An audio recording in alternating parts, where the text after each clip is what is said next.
قرآن مجید فرقان حمید کو جب نازل فرمایا تو خالق کائنات نے قرآن مجید کے لیے عربی زبان کا انتخاب کیا۔ اس سے پہلے جتنی بھی کتابیں آئیں وہ جس زبان میں آئیں وہ زبانیں آج دنیا میں ہے ہی نہیں۔ عبرانی زبان یا سریانی زبان، توریت، زبور، انجیل۔ آج آپ کو بائبل انگلش میں ملتی ہے۔ بائبل کا جو اولڈ ٹیسٹمنٹ ہے اس کے اندر تورات ہے اور زبور ہے اور صحائف انبیاء ہیں۔ جو نیو ٹیسٹمنٹ ہے اس میں انجیل متی، لوکا، مرکس، یوحنا ہے، اور جناب عیسیٰ علیہ السلام نے جو خطوط لکھے تھے حواریوں کو وہ ہیں، لیکن وہ تو انگلش میں ملتے ہیں۔ اللہ نے جس زبان میں قرآن اتارا آج ہمارے پاس اسی زبان میں موجود ہے۔ یہ وہ زبان ہے جو قبر میں جا کے بھی آپ نے بولنی ہے، اور جنتی بھی آپس میں گفتگو کریں گے تو عربی میں کریں گے۔ قرآن مجید فرقان حمید کا جب نزول کا سلسلہ شروع ہوا تو اس کی آیتیں جس ترتیب سے اتری ہیں وہ اس ترتیب میں نہیں تھی، وہ ترتیب نزول میں ہے۔ اس میں پہلی سورہ الگ کی 5 آیتیں ہیں، اقرأ بسم ربک الذی خلق۔ لیکن جب ہم قرآن کھولتے ہیں ہمیں سب سے پہلے سورہ فاتحہ ملتی ہے۔ یہ وہ ترتیب ہے جس ترتیب سے اللہ نے ازل سے لوح محفوظ پر قرآن کو لکھ دیا تھا۔ حضور صلی اللہ علیہ وسلم جب قرآن کی آیتیں اترتی، لوح محفوظ کی اس ترتیب کے مطابق صحابہ سے کہتے اس کو اس کے ساتھ لکھ دو، اس کو اس کے ساتھ، تو صحابہ کرام چمڑے پر، اونٹ کے شانے کی ہڈی پر، پتھر کی سلوں پر، اس طرح چوڑے چوڑے پتوں پر، چھال پر ایسے لکھ کر اس کو محفوظ کر لیتے اور اس کو یاد کر لیتے۔ اس وقت قرآن مجید جو تھا وہ ایک جگہ اکٹھا نہیں تھا، کسی نے ایک حصہ اس کا لکھا، دوسرے نے دوسرا حصہ لکھا، ٹھیک ہے نا، ایسے باکسز میں محفوظ کر لیا۔ مثلا اس دور میں اس ترتیب سے پارے نہیں بنے ہوئے تھے، قرآن کے حصص تھے، اور جب ایک سورت کا اختتام ہوتا تو اگلی سورت کو بسم اللہ الرحمن الرحیم سے شروع کر دیا جاتا۔ اس ترتیب سے قرآن تھا، لیکن ایک جگہ نہیں تھا۔ ایک صحابی کے پاس 2 پارے، ایک نہیں، پارے تو تھے نہیں، حصے کہہ لیں آپ، 2 سورتیں، 4 سورتیں، 8 سورتیں، 12 سورتیں، ٹوٹل 114 سورتیں ہیں قرآن مجید کی۔ یہ پوری ترتیب جو تھی حضور صلی اللہ علیہ وسلم نے پوری لگا دی، اور اس ترتیب کے مطابق ہزاروں سینے تھے جو قرآن کے ساتھ اس وقت مستفید و مستنیر تھے۔ 1-2 حافظ قرآن نہیں تھے، ہزاروں حافظ قرآن تھے جن کو پورے کا پورا قرآن آتا تھا، اور اس ترتیب سے آتا تھا جس ترتیب سے حضور صلی اللہ علیہ وسلم نے لگوا دیا۔ اور خود حضور صلی اللہ علیہ وسلم جبریل امین علیہ السلام آتے، ایک مرتبہ وہ پورا قرآن سناتے، دوسری مرتبہ ہمارے آقا اس کو پورا قرآن سناتے۔ یہ دور ہوتا تھا پورا، الحمد سے شروع ہوتا والناس تک۔ جس سال حضور صلی اللہ علیہ وسلم کا وصال مبارک ہوا، آپ نے فرمایا اس سال جبریل میرے پاس 2 مرتبہ دور کے لیے آیا ہے، لگتا ہے میرے وصال کا وقت قریب آ گیا ہے۔ اس کا مطلب کہ حضور صلی اللہ علیہ وسلم اس پوری ترتیب کے ساتھ قرآن کو خود بھی پڑھتے تھے اور صحابہ کو بھی سکھایا۔ ہزاروں سینے پورے قرآن کو یاد رکھے ہوئے تھے، اور لکھا ہوا پارچہ جات میں الگ الگ جگہوں پر باکسز میں، ڈبوں میں صحابہ نے سنبھال کے رکھا ہوا تھا۔ جس وقت حضور صلی اللہ علیہ وسلم کا وصال مبارک ہوا تو حضرت ابو بکر صدیق رضی اللہ عنہ پہلے خلیفہ ہیں، ان کے دور میں جنگ یمامہ ہوئی جو جھوٹے نبی مسیلمہ کذاب کے خلاف تھی. اس میں تقریباً 750 حافظ قرآن صحابہ شہید ہو گئے. جب اتنی کثرت سے صحابہ کی شہادت کی اطلاع ملی، ٹوٹل 1200 سے زیادہ صحابہ تھے، تو فاروق اعظم رضی اللہ تعالیٰ عنہ نے ریکویسٹ کی کہ اگر ایسے ہی قرآن کے جاننے والے شہید ہوتے گئے تو قرآن پاک جس ترتیب سے حضور صلی اللہ علیہ وسلم نے سکھایا تھا اس کو جاننے والے تو پھر ختم ہو جائیں گے. کیوں نہ ہم ان سارے پارچہ جات کو منگوائیں اور اس کو ایک کتابی شکل میں جمع کر لیں. ابو بکر صدیق آپ فرماتے ہیں کہ جو کام سرکار نے نہیں کیا میں کیسے کروں. پہلے انہوں نے یہ جواب دیا کیونکہ وہ حضور صلی اللہ علیہ وسلم کی اطاعت اور اتباع میں اتنے ڈوبے ہوئے تھے، وہ ایک عمل سوچ بھی نہیں سکتے تھے کہ سرکار سے ہٹ کے کریں. یہ ان کی محبت کی انتہا تھی. لیکن بعد میں اللہ نے ان کے سینے میں یہ بات ڈال دی، کشادگی عطا کی. آپ نے فرمایا عمر تم نے ٹھیک کہا.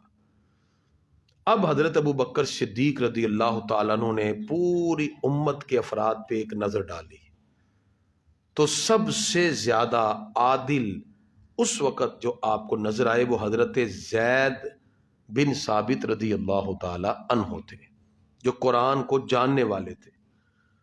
ان کی سربراہی میں ایک کمیٹی تیار ہوئی، ان کی ڈیوٹی لگائی کہ یہ تم نے قرآن کو کتابی شکل میں جمع کرنا ہے.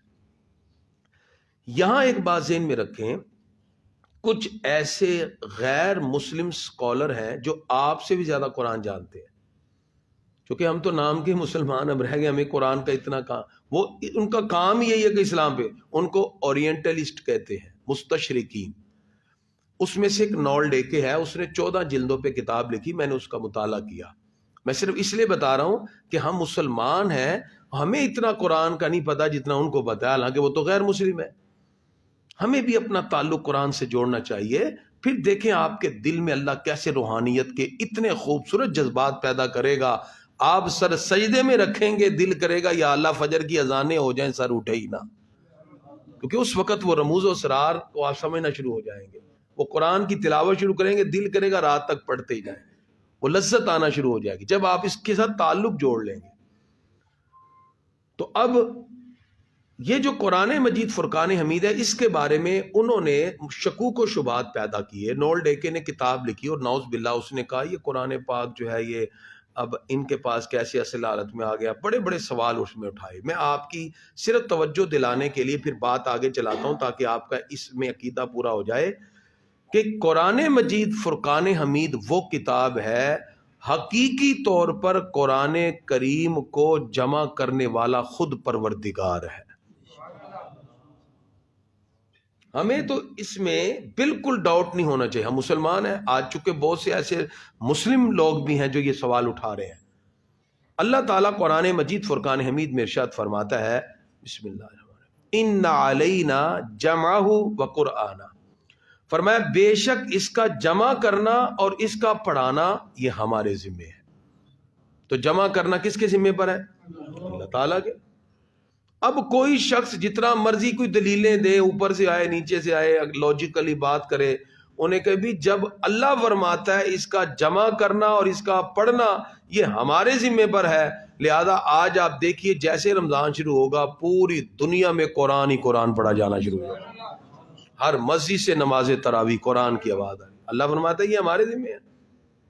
اور ایک ایک لفظ، آج کوئی دنیا کا مجھے ایک بندہ بتائے وہ کہ جی میں بائبل کا حافظ ہوں، کوئی بھی نہیں ہے. وہ کہے جی مجھے اناجیل متی لوکا مرکز یوحنا میں اس کا حافظ ہوں، نہیں ہے. ہم آپ کو قرآن مجید کے حافظ لاکھوں نہیں کروڑوں کی شکل میں دکھا دیتے ہیں. کیوں؟ اس کا جمع کرنا بھی اللہ فرماتا ہے میرے ذمہ پر ہے، اور اس کا جو حفاظت ہے اس کا پڑھنا بھی ہمارے ذمہ پر ہے. تو حضور صلی اللہ تعالی علیہ وسلم نے جو ترتیب اپنے دور میں لگوائی، سرکار کے دور میں تقریباً 42 کے قریب کاتبین وحی تھے، 42 40 سے زیادہ، جن کا کام تھا حضور صلی اللہ علیہ وسلم آیتیں سناتے اور وہ فوراً لکھ لیتے. 40 سے زیادہ ہیں، ٹھیک ہے نا. اس میں خلفائے راشدین بھی ہیں، ابو بکر صدیق رضی اللہ عنہ، جناب فاروق اعظم رضی اللہ عنہ، جناب عثمان غنی رضی اللہ عنہ، جناب مولا المسلمین شیر خدا علی مرتضیٰ، حضرت عبداللہ ابن مسعود، حضرت عبداللہ بن عمر بن عاص رضی اللہ عنہ، حضرت زید بن ثابت جیسی ہستیاں، ٹھیک ہے نا، انہوں نے باقاعدہ معاذ بن جبل رضی اللہ تعالیٰ عنہ، حضرت موسیٰ اشعری، یہ لوگ تھے جو قرآن پاک کو محفوظ کرنے میں لگے رہے۔ اب دور صدیقی میں جب یہ معاملہ پیش آیا تو ابو بکر صدیق رضی اللہ عنہ نے ڈیوٹی لگائی۔ اب حضرت زید بن ثابت رضی اللہ عنہ نماز کے بعد مسجد نبوی کے گیٹ پہ بیٹھ جاتے، کہتے بھی جو میرے پاس قرآن کی آیت لائے گا وہ اپنے ساتھ 2 گواہ بھی لے کے آئے گا، پھر قرآن لکھا جائے گا۔ اب قرآن کی جیسے ایک ایک آیت شروع ہو گئی، الف لام میم ذالک الکتاب لا ریب فیہ، ہاں بھی یہ جو آیت ہے اس پر 2 گواہ، جو صحابی یہ آیت لے کے آئے وہ 2 گواہ لائے، دونوں نے کہا ہم گواہی دیتے ہیں یہ اللہ کا قرآن ہمیں بھی یاد ہے، ہمارے آقا نے ہمیں بھی سنایا تھا، یہ آیت ایسے ہے، گواہی ہو گئی۔ اب حضرت زید بن ثابت رضی اللہ عنہ اس آیت کو لے کر اس کو پارچہ جات سے ٹیلی کرتے، جو پتھر پر، چمڑے پر، ان پر لکھی ہوئی تھی، وہاں سے وہ آیتیں نکالتے اور اس کے ساتھ ٹیلی کرتے، بالکل اس کے ساتھ جب ٹیلی ہو جاتی، اس کے بعد پھر آپ اجلہ صحابہ کی بارگاہ میں یہ پڑھی ہوئی آیت، لکھی ہوئی آیت کو پیش کرتے۔ ان اجلہ صحابہ کی جو ٹیم تھی اس میں ایک نام حضرت مولا علی شیر خدا کا ہے، ایک جناب فاروق اعظم ہیں، خود ابو بکر صدیق رضی اللہ عنہ، حضرت عثمان غنی رضی اللہ عنہ، یہ کبار صحابہ کی ٹیم تھی۔ ان کے سامنے پیش ہوتا جی آج صبح سے رات تک یہ 50 100 200 آیتیں ہمارے پاس جمع ہوئی ہیں، 2 گواہیاں بھی پوری ہو گئی ہیں، پارچہ جات کے ساتھ بھی اس کی تصدیق ہو گئی ہے، اب آپ کے سامنے پیش کیا ہے۔ یہ بڑے بڑے صحابہ بیٹھ کر ان آیات کو سنتے، دیکھتے، وہ اوکے کر دیتے تو زید بن ثابت اس کو کتاب میں لکھ دیتے، اس طرح پورا قرآن ایک کتاب میں جمع ہو گیا۔ الحمد سے والناس، کتنی احتیاط ہے، یہ نہیں کہ بس ایک صحابی ہے جی آیت یہ ہے جی لکھ دیے، ایسے نہیں ہے، آیت پر 2 گواہیاں، گواہیوں کے بعد اس کو ان پارچہ جات، ان چمڑے کے ٹکڑوں کے ساتھ جہاں جہاں لکھا تھا اس سے تصدیق کی جاتی، اس کے بعد پھر اجلہ اور کبار صحابہ کی خدمت میں پیش کیا جاتا، ان سے فائنل اتھارٹی کے بعد اس کو لکھا جاتا۔ اس طرح یہ پورا قرآن مجید الحمد سے والناس تک صدیق اکبر کے دور میں کتابی شکل میں جمع ہو گیا۔ لیکن یہ جو قرآن تھا پہلی صورت میں تھا، اس کے اوپر نہ زبر تھی، نہ زیر تھی، نہ نقطے، نہ کچھ، کیونکہ عربی تھے، وہ اہل عرب جانتے تھے۔ یہ دور چلتا گیا، دور فاروقی آ گیا، جب دور عثمانی آیا تو 44 لاکھ مربع میل سے زیادہ اسلام پھیل گیا، آدھی دنیا پہ اسلام پہنچا، تو اب قرآن کو پڑھنے کے ڈیفرنٹ سٹائل ہیں۔ قرآن مجید جو مختلف قراتوں پہ اترا ہے اس میں مختلف لہجے ہیں۔ عرب میں آپ جائیں تو عربی ایک طرح کی عربی نہیں بولیں گے، آپ یوں سمجھیے جیسے ہم پنجابی لاہور میں بولتے ہیں، فیصل آباد والی پنجابی یہ نہیں ہے، اور جنگ والی اس سے بھی الگ ہے، وہ لہجے الگ الگ ہیں سمجھانے کے لیے، ایسے عربی کے لہجے بھی جدا جدا ہیں۔ اب کیا ہوا، لوگ اپنے اپنے لہجوں میں قرآن پڑھنے لگے، ٹھیک ہے نا، مصریوں کا لہجہ اور ہے، شامیوں کا لہجہ اور ہے، یمیوں کا لہجہ اور ہے، یہ بھی ایک اختلاف پڑھنے کا اندیشہ تھا۔ قرآن تو وہی ہے لیکن عربک کو پڑھنے اور بولنے کے انداز ہر قبیلے کے جدا جدا ہیں۔ جب یہ اختلاف پڑھنے لگا تو عثمان غنی رضی اللہ تعالیٰ نے فوراً وہ نسخہ منگوائے اور ان کو تلف کر کے آپ نے فرمایا یہ قرآن قرات قریش پہ اترا ہے اور قیامت تک اسی قرات پہ پڑھا جاتا رہے گا۔ آپ نے پھر مصحف تیار کیے کتابی شکل، اور مزے کی بات یہ ہے کہ یہ جو عثمان غنی رضی اللہ تعالیٰ نے اب نسخے تیار کیے، یہ 2 نسخے آج بھی اس وقت دنیا میں موجود ہیں۔ اس دور کے عثمان غنی رضی اللہ عنہ نے کیا کیا، ایک نسخہ اور ایک قاری ساتھ ساتھ بھیجے پوری دنیا میں، فرمایا یہ قاری پڑھے گا اور یہ نسخہ ہے، سارے اس کے مطابق قرآن پڑھیں گے، ایک قاری ایک نسخہ، ایک قاری ایک نسخہ، آپ نے پوری دنیا کے بڑے بڑے علاقوں میں بھیج دیے۔ یہ آپ کا کمال ہے کہ جس کی وجہ سے پوری دنیا میں ایک ہی قرات پہ قرآن پڑھنا شروع کر دیا، اس لیے آپ کو کہتے ہیں جامع القرآن، آپ نے پوری امت کو ایک پہ جمع کر دی۔ فرمایا یہ رسول اللہ صلی اللہ علیہ وسلم کی قرات پہ اترا، قرات قریش ہے لہذا اسی پہ پڑھا جائے گا۔ اب سارے اگرچہ جو اہل علم ہے وہ ڈیفرنٹ قرات کے ساتھ پڑھتے ہیں، سنتے ہیں، ہم عوام کے سامنے نہیں پڑھنے دیتے، علماء کے سامنے پڑھا جاتا ہے، اس کی مختلف قراتیں بھی ہیں، وہ مختلف قرات اہل علم کے ہاں پڑھی جاتی ہیں۔ لیکن وہ قرات عوام کے سامنے نہیں پڑھی جاتی. اب آپ جہاں بھی قرآن سنیں گے آپ کو ایک ہی قرآن ملے گا، قل هو اللہ احد اللہ الصمد، سب یہی پڑھتے ہیں، والضحی واللیل اذا سجا. ایک ہی قرات پر پوری امت کو جمع کر دیا. یہ حضرت عثمان غنی رضی اللہ عنہ کا کردار ہے. لیکن آپ کے دور میں بھی زیر زبر پیش نہیں تھے. اب دور آگے بڑھا تو اب ضرورت پیش آئی کہ اس قرآن مجید فرقان حمید کو عجمی کیسے پڑھیں. اب تو اسلام اس وقت عرب تک تھا، اب عرب سے آگے نکلا، اب تو افریقہ قسطنطنیہ تک اور یہاں بھی اسلام پہنچ گیا. ہم تو عجمی تھے، یہاں کے رہنے والے بر صغیر کے، ان کو تو عربی آتی نہیں تھی. اب ان کے لیے جناب ابو الاسود دؤلی، یہ وہ پہلے ہستی ہیں جنہوں نے اعراب شروع کیے. ابو الاسود دؤلی، انہوں نے، یہ حضرت مولا علی کے دور میں شروع ہوا. اور پھر اس کی جو صحیح تکمیل ہوئی وہ جو ہے بعد میں چلتے حجاج بن یوسف کا دور آیا. تو حجاج بن یوسف نے اب اس پہ زیر زبر لگانا شروع کی تاکہ عجمی پڑھ سکیں. اب ہم چونکہ یہاں عجمی لوگ ہیں، عجمی کا مطلب یہ کہ ہم اہل عرب نہیں ہیں، اب ہماری آسانی کے لیے اس کے اوپر زبر پیش لگا دی گئی، نقطے ڈال دیے گئے. یہ یہاں تک رہا، پھر آگے چلتا گیا. پھر اس کو، یہ چونکہ پاروں میں بٹے ہوئے نہیں تھے، پھر ان کو 30 پاروں میں الگ الگ بانٹ دیا صرف آسانی کے لیے، ٹھیک ہے، تاکہ پڑھنے میں 30 پارے ہوں. اس لیے ہر پارے کا مضمون آپ دیکھیں بھی چل رہا ہوتا ہے تو پارا ختم ہو جاتا ہے، مضمون چل رہا ہوتا ہے پارا ختم ہو جاتا ہے، ٹھیک ہے. تو یہ حضور صلی اللہ علیہ وسلم کے بعد جب قرآن پاک کتابی شکل میں آ گیا، اس کی آسانی کے لیے اس کے الگ پارے بنا دیے. کتنے ہو گئے جی؟ 30. اچھا، اسی طرح جو صورتیں ہیں، کچھ کے نام حضور صلی اللہ علیہ وسلم کے دور میں رکھے گئے، آپ نے بولے، مثلا سورہ البقرہ، سورۃ النساء، ٹھیک ہے، ان کا ذکر ملتا ہے. سورہ المائدہ، ان کا ذکر ہمیں حدیث میں ملتا ہے. اور کچھ کے نام بعد میں رکھے گئے وہ مناسبت کی وجہ سے. مثلا جب توبہ کا ذکر آیا تو سورہ توبہ، غزوہ خندق کا ذکر آیا احزاب کا تو سورہ احزاب، ٹھیک ہے نا. اور جس میں اللہ تعالیٰ کی وحدانیت کا ذکر ہو گیا تو سورہ اخلاص.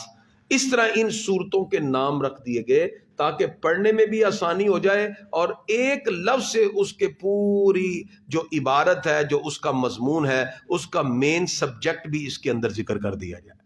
یہ بعد میں کام ہوتے گئے. صورتوں کے نام ہو گئے جی، پھر پاروں کو الگ الگ ڈیوائیڈ کر دیا. اچھا، جو رکوع ہیں وہ کیسے بنے؟ اس میں مختلف اقوال ہیں. اس میں رکوع جو ہوتا ہے ہم نماز میں کرتے ہیں. ابھی آپ نے نماز پڑھی، رکوع کیا جی، تو یہ اس میں قرآن میں رکوع کا کیا مطلب؟ اس کے بارے میں قول یہ ہے، حضرت عثمان غنی رضی اللہ تعالیٰ عنہ نماز تراویح میں جتنا قرآن پڑھ کے رکوع کرتے تھے وہاں لکھ دیا رکوع، جتنا قرآن پڑھ کے. اب آپ ٹوٹل کر لیں تو یہ 540 رکوع بنتے ہیں اور نماز تراویح کی 20 رکعتیں ہوتی ہیں. اگر آپ پہلے رمضان سے شروع ہوں اور آخری روزے تک پورے 540 رکوع ہی بنیں گے. یہ اس طرح رکوع بن گیا. اس کے بعد آسانی کے لیے کہا بھی اگر قرآن پاک کو کوئی ہفتے میں ختم کرنا چاہے تو منازل بنا دیں، تو اس کی 7 منزلیں بنا دیں، ٹھیک ہے. اب یہ وقت کے ساتھ آہستہ آہستہ، اور آج کے اس دور میں مزید قرآن پاک کو آسان کرنے کے لیے ڈیجیٹل بنا دیا. صورتوں کے ساتھ، سافٹ ویئر کے ساتھ آپ کلک کرتے ہیں تو قرآن اوپن ہو جاتا ہے. اب اس دور کا قرآن پہلے چمڑے پہ لکھا ہوا، پھر ایک کتابی شکل میں زبر زیر کے بغیر، پھر زیر زبر، پھر اعراب، پھر رکوع، پھر آج کل ایک اور انداز میں تجویدی قرآن آ گیا.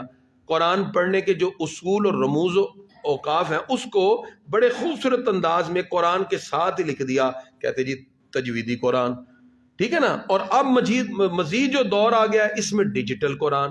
لیکن یہ قرآن پاک کو مختلف انداز میں ہر دور میں پیش کیا جاتا رہے گا، لیکن اس کی اصل وہی ہے جو رسول اللہ صلی اللہ علیہ وسلم نے 1400 سال پہلے ہمیں عطا فرما دی. اس طرح یہ قرآن چلتے چلتے آ گیا. اب قرآن پاک کی 114 صورتیں ہیں.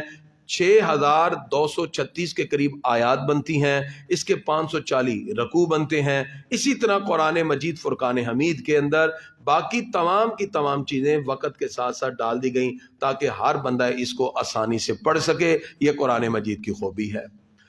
اب آئیے، یہ ہے قرآن پاک کا ایک تاریخی جائزہ. اب ہم نماز کی طرف آتے ہیں. ہم نے کل نماز کی 3 شرطیں پڑھی تھی.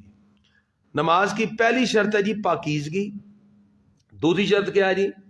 ستر کے چھپا کے ہیں، لباس سے نماز پڑھنا، ستر چھپا کے. تیسری کیا ہے جی؟ قبلہ رخ ہو کے نماز پڑھنا. یہ نماز کی 3 شرطیں ہو گئی. نماز کی چوتھی شرط ہے جی وقت کا ہونا. چوتھی شرط کیا ہے جی؟ وقت کا ہونا. ٹھیک ہے. اور 5ویں شرط ہے جی نیت. 5ویں شرط کیا ہے جی؟ نیت. اور 6ٹھی شرط ہے جی تحریمہ. 6ٹھی شرط کیا ہے جی؟ کتنی شرطیں ہو گئیں؟ 6. اب ہم نے 3 پڑھ لی تھیں، آج چوتھی شرط پڑھیں گے جی وقت. نماز کو وقت مقررہ میں پڑھنا ضروری ہے. اللہ تعالیٰ نے قرآن مجید میں فرمایا ان الصلاۃ کانت علی المؤمنین کتابا موقوتا. نماز وقت مقررہ پہ فرض ہے. اچھا، مجھے ایک دن کال آئی، ایک شخص نے کہا سر ہم سفر پہ جا رہے ہیں کسی جنازے پہ، ابھی ہم نے مغرب کی نماز پڑھی ہے تو میرے دوست کہہ رہے ہیں کہ ہم عشاء بھی ساتھ پڑھ لیں، ہو سکتا ہے کہ ہم رات کو لیٹ پہنچے وہاں جنازے پہ، عشاء بھی ساتھ پڑھ لیں. اس نے کہا جی ٹائم عشاء کا ہوا ہی نہیں. اس نے کہا نہیں، حدیث میں لکھا ہے کہ حضور صلی اللہ علیہ وسلم نے حالت سفر میں اکٹھی نماز پڑھی ہے، لہذا ہم اکٹھی پڑھ سکتے ہیں. اس نے مجھے کال کی، کریمی صاحب، وہ کہتا ہے میں مغرب میں عشاء پڑھ لیں. اب سمجھیے گا، نماز کو اکٹھا ایک وقت میں پڑھنا صرف حاجیوں کے لیے جائز ہوتا ہے. جب آپ حج کرنے جائیں گے تو میدان عرفات میں ظہر کے وقت میں عصر پڑھتے ہیں اور مزدلفہ میں جا کے عشاء کے وقت میں مغرب پڑھتے ہیں. حاجی جو ہوتا ہے، جو حج کرنے جاتا ہے، وہ امام حج کے پیچھے ظہر کے وقت میں کون سی نماز پڑھتے ہیں جی؟ عصر. اکٹھی پڑھتے ہیں ملا کے. اور مزدلفہ میں جب پہنچتے ہیں عشاء ہو چکی ہوتی ہے تو عشاء کے وقت میں کیا پڑھتے ہیں؟ مغرب. وہ عرفات میں مغرب نہیں پڑھ سکتا. ٹھیک ہے نا. جتنا مرضی کوئی متقی پرہیزگار ہو، ٹائم ہو گیا، انہیں کہا جی نہیں، پہنچنا مزدلفہ میں ہے، اس لیے کہ حضور صلی اللہ علیہ وسلم نے مزدلفہ میں جا کے پڑھی تھی. تو پتہ چلا 2 نمازیں ایک وقت میں صرف حاجی جمع کر سکتا ہے. اس کے علاوہ ایک وقت میں 2 نمازیں جمع کرنا جائز نہیں ہے. اچھا، پھر حدیث میں جو آیا ہے، حدیث میں جو آیا ہے اس کا مطلب یہ نہیں ہے کہ حضور صلی اللہ علیہ وسلم نے ایک وقت میں جمع کی تھی. وہ یوں ہے کہ ایک وقت کا آخری ہو، دوسرے کا آغاز ہو، تو آپ پھر اس طرح جمع کر کے نماز پڑھ سکتے ہیں. اور یہ مجھے خود اتفاق ہوا. ہم موٹر وے سے آ رہے تھے تو گاڑی تو نہیں روکنے دیتے، نماز کا ٹائم ہو گیا. مغرب کی نماز کا ٹائم یعنی کہ ختم ہو رہا تھا. بالفرض میں آپ کو اگزامپل دیتا ہوں، 6:40 پر. ٹھیک ہے نا، فار ایگزامپل 6:40 پہ مغرب کا ٹائم ختم ہو رہا ہے. تو گاڑی جو ہے وہ آ کے رکی جی وہاں. اب رکی نہیں، چلتی جا رہی 25 منٹ میں 6:25 پہ رکی. ہم جلدی سے اترے، ہم نے فٹافٹ 5 منٹ میں وضو کیا اور ساتھ ہی مغرب کی نماز ادا کرنا شروع کر دی. 30 منٹ پہ شروع کی، 6:30 پر، 40 پہ ختم ہوتی تھی نا. ہم نے فرض پڑھے، سنتے پڑھی، نفل پڑھے، پورے 6:39 پر ہم نے مغرب کی نماز پڑھ لی تھی. ہم نے ٹائم پہ پڑھی ہے کہ نہیں؟ ابھی بیٹھے اور ہم نے دعا شروع کر دی. 6:41 پہ کھڑے ہو کے میں نے کہا 4 رکعت نماز فرض عشاء کی. اللہ اکبر. ساتھ ہی کون سی نماز پڑھ لی؟ کیونکہ ہمیں پتا تھا اب گاڑی نے جا کے رات کو کب رکنا ہے، گاڑی کا اسٹے ابھی آدھا گھنٹہ تھا. ہم نے کہا اب 6:41 پہ ہم نے عشاء کی شروع کر دی. عشاء کی پڑھ کے آرام سے ہم 50 منٹ پہ 55 پہ فارغ ہوئے اور گاڑی میں آ کے بیٹھ گئے. اب مجھے بتائیے کیا ہم نے ایک وقت میں 2 نمازیں پڑھی ہیں؟ یہ ہے جمع کر کے جو حدیث میں آتا ہے پڑھی ہے. ایک وقت کا آخری اور دوسرے وقت کا آغاز. مغرب کا اینڈ ہو گیا اور عشاء کا آغاز ہو گیا. دونوں نمازیں اکٹھی کر کے اگر کوئی پڑھنا چاہے مجبوری یا سفر یا کسی وجہ سے تو وہ یوں پڑھ سکتا ہے. سمجھ آ گئی نا؟ یہ جو کہتے ہیں ایک ہی وقت میں 2 نمازیں ہوگی، ایسے نہیں ہو سکتا. ہر نماز کا الگ وقت ہے. ایک بات کلیئر ہوگی. نماز کو وقت مکروہ میں نہیں پڑھنا. 3 وقت مکروہ ہیں جی. کتنے جی؟ جب سورج نکلتا ہے 20 منٹ تک، نمبر 1. اور نمبر 2 جب سورج غروب ہونے میں 20 منٹ رہ جائیں. ٹھیک ہے. نمبر 3 جب سورج سر پہ آتا ہے جسے ہم کہتے ہیں زوال کا وقت ہے. یہ 3 وقت نماز پڑھنا منع ہے. البتہ اگر عصر کی نماز آپ کی ابھی رہتی ہے اور غروب میں 20 منٹ یا 15 منٹ رہ گئے ہیں تو کراہت کے ساتھ آپ نماز پڑھ لیں، کیونکہ وہ نماز آپ نے چھوڑنی نہیں ہے، وہ آپ کراہت کے ساتھ پڑھ لیں، وہ ادا ہو جائے گی. لیکن کوشش کریں کہ 20 منٹ سے پہلے پڑھ لیں. یہ سمجھ آگے جی؟ کتنے وقت ہے جی مکروہ؟ 3. جب سورج طلوع ہو 20 منٹ تک، جب سر پہ سورج آ جائے زوال کا وقت، اور غروب میں 20 منٹ رہ جائے. اچھا اب سوال یہ کہ کیا اس میں جنازہ پڑھ سکتے ہیں کہ نہیں؟ جواب یہ ہے، ہمارے یہاں ایک شخص نے اپنے والدہ کا جنازے کا ٹائم رکھا 11:40 اور ٹائم اعلان کر دیا جی 11:30 جنازہ اٹھایا جائے گا. مجھے اس نے کہا جنازہ پڑھائیں. میں کہا آپ کا جنازہ مکروہ وقت میں چل جانا ہے، خدا کے بندے 10 منٹ میں بعد آپ 11 بجے کا ٹائم رکھ لو. کہتے نہیں جی نہیں 11:30 ہی رکھنا ہے. تو میں کہا اس کے بعد رکھ لو. اچھا اب ہوا کیا، جنازہ اٹھایا 11:30، وہاں پہنچے تو وہاں پہنچتے پہنچتے 37 منٹ ہو گئے.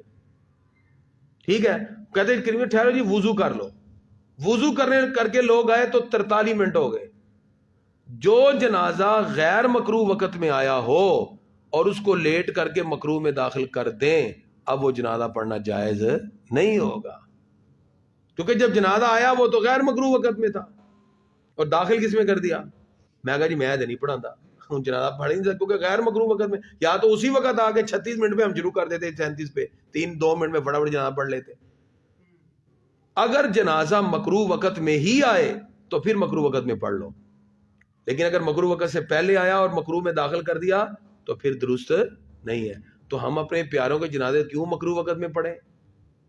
دیکھو نا، وہ تو ہمارے اوپر ہے نا، ہم جو ٹائم رکھیں. تو میں نے کہا بھی اللہ کے بندے اپنی ماں کا جنازہ کیوں مکروہ وقت میں لے کے جا رہا ہے؟ لیکن ہمارے ہاں چونکہ ہر بندہ یہاں کوشش کرتا ہے. کوشش کریں شرعی مسائل کے مطابق اپنے ان تمام اوقات کو ٹھیک کریں. ٹھیک ہے جی، وقت سمجھ آ گیا جی. شرط اس کے بعد ہے نیت. جو نماز پڑھیں گے اس کی نیت، نیت اصل میں دل میں ہوتی ہے، ارادہ. امام کے پیچھے ہو تو امام کے پیچھے کی. ٹھیک ہے جی، یہ نیت کر کے پھر آپ نماز شروع کریں گے. یہ 5ویں شرط ہے. اور 6ٹھی شرط ہے تحریمہ، کہ جب آپ اللہ اکبر کہہ کے نماز شروع کرتے ہیں اب ہر چیز آپ پہ حرام ہے، بات کرنا حرام، کھانا پینا حرام، ہر چیز، تو اسے کہتے ہیں تحریمہ. تو یہ نماز کی کتنی شرطیں ہوں گی جی؟ 6. ٹھیک ہے جی. کل ہم نے آپ کو ثنا ٹھیک کروائی تھی، امید ہے آپ کے تلفظ ٹھیک ہو گئے ہوں گے. آج ہم آپ کو سورہ فاتحہ اور ساتھ ہی ہم دعا کر لیتے ہیں. آپ میرے ساتھ مل کے پڑھ لیجئے. اعوذ باللہ من الشیطان الرجیم، بسم اللہ الرحمن الرحیم، الحمد للہ رب العالمین، الرحمن الرحیم، مالک یوم الدین، ایاک نعبد و ایاک نستعین، اہدنا الصراط المستقیم، صراط الذین انعمت علیہم غیر المغضوب علیہم ولا الضالین.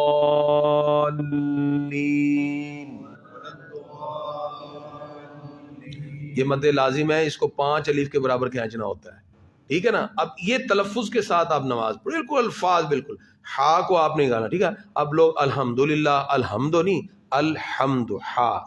ٹھیک ہے نا. اچھا انعمتا، انعمتا بات پڑھتے ہیں نہیں، انعمتا عین کا تلفظ اس میں ادا ہونا چاہیے. اسی طرح نعبدو، بعد نعبدو پڑھتے ہیں، نعبدو کچھ لفظ نہیں ہے، نعبدو. ٹھیک ہے نا. یہ الفاظ جو ہیں یہ آپ نے ٹھیک کر کے تلفظ کے ساتھ اس کو بار بار پڑھتے رہیے. دیکھیے پھر آپ کو نماز میں کتنا لطف آتا ہے. اللہ تعالی ہم سب کی حاضری قبول فرمائے. الحمدللہ رب العالمین والعاقبۃ للمتقین والصلاۃ